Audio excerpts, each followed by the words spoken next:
Whew. That's a nasty tasting fish.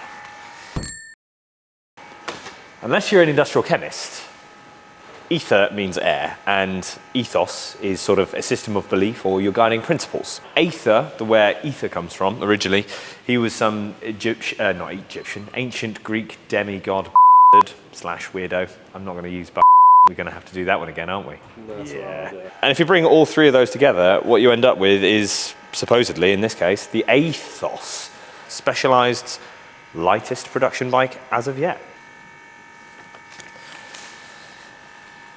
You get the idea, roughly speaking. It's sort of old as time, and Specialized are doing something here that we've known and seen a lot in cycling. They've pitched this bike as being blue sky thinking in the midst of an aero road market, groundbreaking in that it's purely for people who want, the nice feel, for it to feel direct, and for, really feeling dialed in and connected to that bike, to feel that every single piece of momentum you put into it comes instantly because the acceleration's there, because it's so light.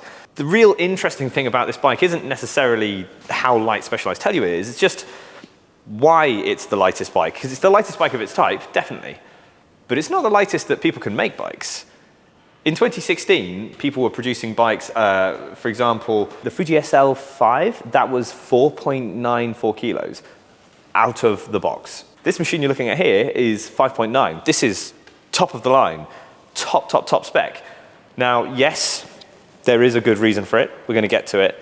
But it's baffled a couple of people in the cycling industry because we've all known for a while that bikes can be incredibly light, that they can be way lighter than the UCI's 6.8 kilo rule. This is 600 grams underneath that. It's a good bag of pasta for a very greedy man. But ultimately, we can go lighter and build bikes much lighter than this. So why is it such a groundbreaking thing to build a bike at 5.9 kilos? We'll unpack it. ¿Qué tal, mi amigo? Bien? Very good. Okay, so there is a reason, and it's a boring, controversial one in cycling, and it comes down to the brakes. Yes, it's disc, and that's the main difference. We know how to make really lightweight rim brake road bikes because they've been being made for donkey's years, frankly. The stresses that disc brakes put on a bike mean that disproportionately you are putting weight into and pressure onto areas that didn't really need to deal with those, or only dealt with momentum from one way rather than having forces essentially bending them. Because you're slowing down centrifugally from the middle of that fork at its weakest point furthest away from you. Now, that's not ideal. But carbon fiber bikes have come around that and added more weight to that frame to make it stronger. We've overalized tubes over time, and that's why aero bikes are so chunky, and we've developed these shapes that cut through the air really well, but also are heavier. It's stiffer, that's the benefit, so your power gets down. The Aethos here really combines both of those elements in that, fine, it's not super aero. You've got a kind of inline fork up there. Those tubes are relatively thicker than, the climbing bikes you would have seen in the 1990s, or indeed, let's go way back when, you're talking about 1980s and those really beautiful steel things where everything was super skinny, but also a little bit flexible.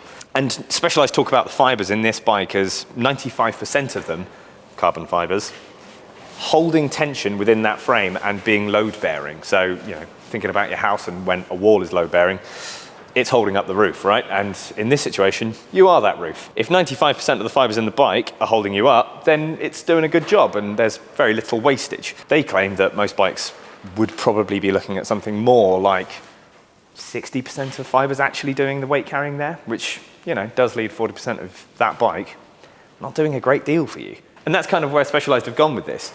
Because it's a road disc bike, it's the lightest production disc brake bike. But it still begs the question, if that is the sole goal, if you want to make a bike that rides really well, that feels great, that really captures the spirit of going uphill and climbing, it is still better to go for rim brake in terms of that weight. The goal is to climb, and until you turn around and come downhill, you're not really going to need those brakes at all. When you do go downhill, you're going to want those disc brakes. So it swings and roundabouts. For the world that we live in now, though, the entire market has gone towards disc brakes. Yes, I would say this does make sense, but it is a bit of a duck-billed platypus. It makes sense in the context of a market that's gone away from what we knew and what did work. And still, you know, we're talking 7 years down the line now, and 2016 was a really great year for lightweight bikes. But I can't say that there are many of those 2016 bikes still going, because they were made so beautifully thin, and with carbon fiber of the time, lots of those are very fragile, delicate little things, and any little issue, you've got to throw that frame away. This is a bike that has that sturdiness, one would hope, if they're not lying about these tensions on carbon fibers, but it also gives you the benefits of the modern wheel, or, you know, disc brakes, in that this is where I think, you know, the key argument for disc brakes comes, is that rim braking surface, when I've spent, you know, X amount of £1,000 on my wheel, I really don't want to be taking that surface off as time goes on. As much as it's, you know, a lighter, simpler setup that, you know, gives overall fewer problems and has less maintenance, if I have those rotors and have my pads, I've also maybe got a little bit of, you know, oil maintenance in my hydraulic cabling. There is maintenance involved in that. And yes, I would say, you know, we still do have issues typically with screechy disc brakes. It's horrific. The plus side of that is that your carbon fiber rim that you've spent thousands of pounds on isn't getting rubbed away by your brake pads. And that means that regardless of how much hassle you get with that disc brake over here, you're still going to be able to keep your wheel. You're still going to be able to take that over to a new bike and use that time and again, which boosts that longevity by a massive, massive amount. Whereas there's nothing sadder than looking at, you know, those beautiful lightweight braking surfaces on your wheels that you bought, and then finding that they're slightly concaved, that they're beyond the limit, and that you're kind of looking at falling off your bike because the wheels are literally about to fall off it. And so that's kind of where the Aethos sits. It's the bike for the modern climber, the rider who cares about the feel and that elite feeling. It's not about racing. It wasn't designed for racing. It's not even conceiving of that. It's from the bottom of the mountain to the top of the mountain as fast as you can, and enjoying every single meter of that, but doing it in a world where disc brakes are normal. And that's where we're going, and we've got to get on board with it, apparently.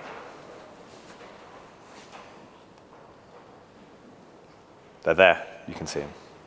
They're disc brakes. This is going to be controversial, isn't it? I'm not really sure if I'm ready for the arguments in the comments.